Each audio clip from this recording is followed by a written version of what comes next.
Where the Mountain Meets the Moon, Chapter 1. Far away from here, following the Jade River, there was once a black mountain that cut into the sky like a jagged piece of rough metal. The villagers called it Fruitless Mountain because nothing grew on it, and birds and animals did not rest there. Crowded in the corner of where Fruitless Mountain and the Jade River met was a village that was a shade of faded brown. This was because the land around the village was hard and poor. To coax rice out of the stubborn land, the fields had to be flooded with water. The villagers had to tramp in the mud, bending and stooping and planting day after day. Working in the mud so much made it spread everywhere, and the hot sun dried it onto their clothes and hair and homes. Over time, everything in the village had become the dull color of dried mud. One of the houses in this village was so small that its wood boards, held together by the roof, made one think of a bunch of matches tied with a piece of twine. Inside, there was barely enough room for 3 people to sit around the table, which was lucky because only 3 people lived there. One of them was a young girl called Minli. Minli was not brown and dull like the rest of the village. She had glossy black hair with pink cheeks, shining eyes always eager for adventure, and a fast smile that flashed from her face. When people saw her lively and impulsive spirit, they thought her name, which meant quick thinking, suited her well. Too well, her mother sighed, as Minli had a habit of quick acting as well. Ma sighed a great deal, an impatient noise usually accompanied with a frown at their rough clothes, run-down house, or meager food. Minli could not remember a time when Ma did not sigh. It often made Minli wish she had been called a name that meant gold or fortune instead. Because Minli and her parents, like the village and the land around them, were very poor. They were barely able to harvest enough rice to feed themselves, and the only money in the house was 2 old copper coins that sat in a blue rice bowl with a white rabbit painted on it. The coins and the bowl belonged to Minli. They had been given to her when she was a baby, and she had had them for as long as she could remember. What kept Minli from becoming dull and brown like the rest of the village were the stories her father told, every night at dinner. She glowed with such wonder and excitement that even Ma would smile, though she would shake her head at the same time. Ba seemed to drop his gray and work weariness. His black eyes sparkled like raindrops in the sun when he began a story.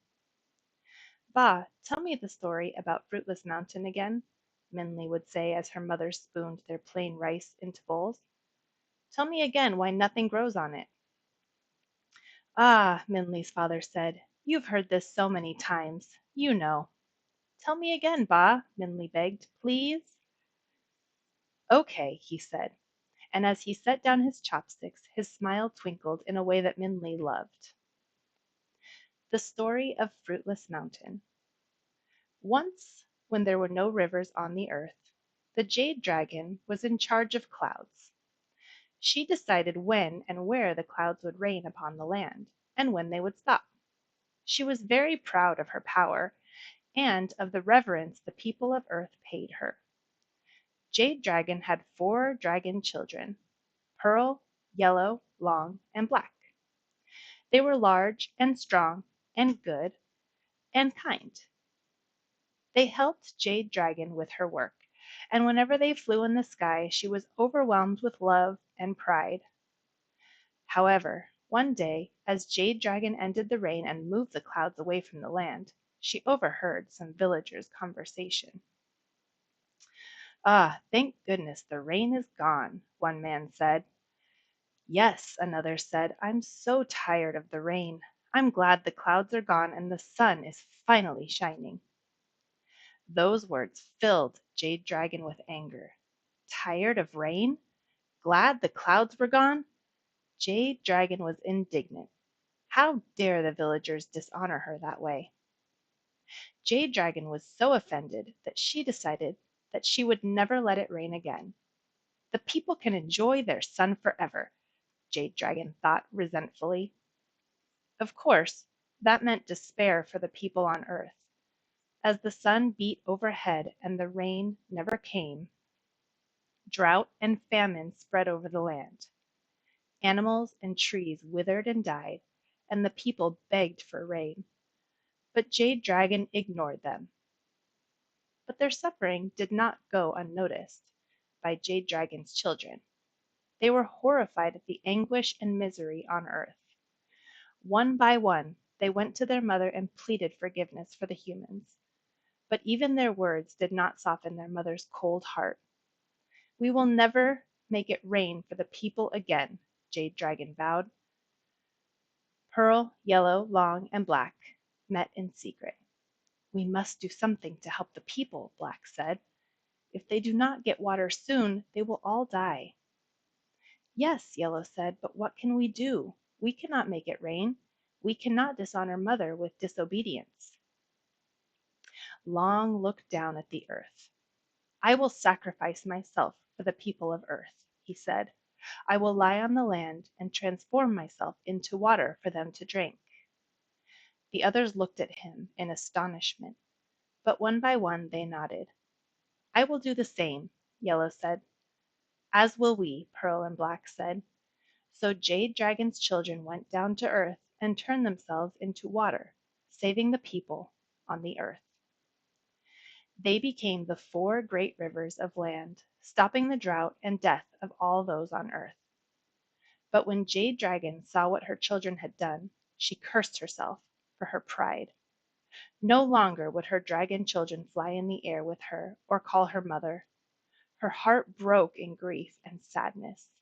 She fell from the sky and turned herself into the Jade River in hopes that she could somehow be reunited with her children. Fruitless Mountain is the broken heart of Jade Dragon. Nothing grows or lives on the mountain. The land around it is hard, and the water of the river is dark because Jade Dragon's sad spirit is still there. Until Jade Dragon is no longer lonely and reunited with at least one of her children, Fruitless Mountain will remain bare. Why doesn't someone bring the water of the 4 great rivers to the mountain? Minli asked, even though she had asked this question many times before. Every time Ba told the story, she couldn't help think how wonderful it would be to have the mountain blooming with fruit and flowers, bringing richness to their needy village. Wouldn't that make Jade Dragon happy? When Jade Dragon's children turned themselves into water, Minli's father said, they were at peace, and their spirits were released. Their spirits are no longer in the water, so Jade Dragon cannot find them in the rivers. Over 100 years ago, a man tried to reunite them by taking stones from the mountain to the rivers. That man was not taking the stone for a dragon spirit, Minli's mother cut in. She never quite approved of Ba's stories, as she felt they made Minli impractical and caused her to daydream. My grandmother told me he was an artist. He took the mountain rock to carve into inking stones. Did he ever come back? Minli asked. No, it probably did not make good ink, Ma sighed.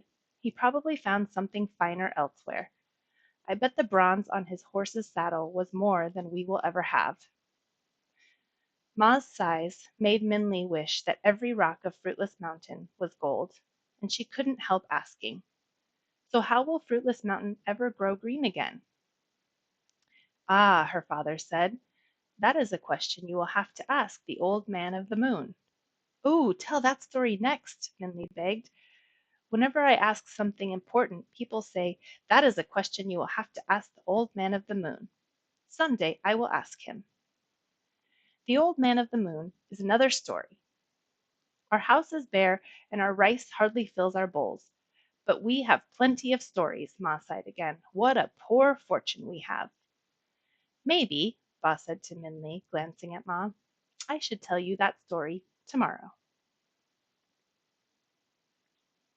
Chapter 2. Every morning before the sun rose, Minli, her mother and father, began work in the fields. It was planting season, which was especially grueling. The mud stuck to their feet like glue, and each seedling had to be painstakingly planted by hand. When the hot sun burned overhead, Minli's knees shook from weariness.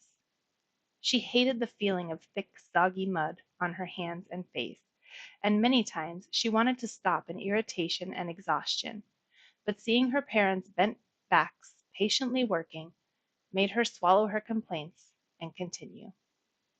As soon as the sun began to set, Minli's parents sent her home to make dinner and to rest while they continued to work in the thick mud. They would not come home until the sun had completely disappeared from the sky. At home, Minli washed her face and hands and feet, and even though all the water in the basin turned brown, she still felt like she was covered in mud. Her arms and legs were so tired that she felt like an old crab crawling on rocks. As she looked at herself reflected in the dark water, she saw Ma's frown on her face. Ma is right, Minli thought. What a poor fortune we have. Every day Ba and Ma work, and we still have nothing. I wish I could change our fortune. At that very moment, Minli heard a faint murmuring sound that she had never heard before, like a song chanted from the clouds. Curious, she opened the door to see what the noise was. And there, on the road in front of her house, she saw a small stranger calling out quietly. Goldfish, he was saying softly, as if he were coaxing his fish to swim, bring fortune into your home. Minli and the villagers stared as he wheeled his cart. Even though the village was by a river, it had been many years since anyone had seen a glimpse of a goldfish. The fish in the Jade River were brown and gray, like the village. The goldfish man's cart was full of bowls of flashing fish that glittered like jewels. His gentle calling drew Minli to him like a moth to a lit lantern. How does a goldfish bring fortune into your home? Minli asked. The goldfish man looked at her. The sun setting behind him made him glow bright red and yellow. Don't you know? He asked her. Goldfish means plenty of gold. Having a bowl of goldfish means your house will be full of gold and jade. As Minli stared into his bowls with her shining black eyes, a brilliant orange fish stared back at her with its shining black eyes. And then, quickly, so quickly that Minli barely thought about it, she turned into the house and grabbed the 2 copper coins from the white rabbit rice bowl. I'll buy that one, Minli said, and she pointed at the fiery orange fish with the black eyes and fin that had caught her eye. The other village children looked at her enviously, while the watching adults shook their head. Minli, one neighbor said, don't believe his impossible talk. A goldfish won't bring fortune. Save your money. But Minli was not discouraged, and she held out her copper coins to the goldfish man. He looked at her and smiled. Then he took 1 coin, picked up the fishbowl, and gave it to her. May it bring you great fortune, he said, and with a small bow to the villagers, he wheeled out of the village. In moments he disappeared from view into the shadow of Fruitless Mountain. And if it wasn't for the goldfish Minli had in her hands, all would have thought he was a dream.